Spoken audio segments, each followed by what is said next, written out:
Coming into our porch, you'll see the big white cooler, and that's where the water will be ready. Okay, and there's two bowls. Take one of these guys, fill this thing up.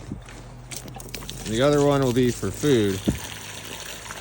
Fill it right on up. I'm gonna split this between two. The other coop door, the same deal. Fill the sucker right on up.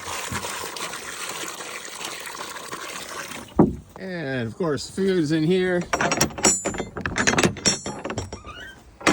And we definitely using the pink scoop. Fill an entire pink scoop up. So you see it's totally full. Fill up the bucket. And then you can let the birds out. Doesn't really matter what order. But remember to put that sucker on. And here, one full scoop, filling that up. Open up the other guys.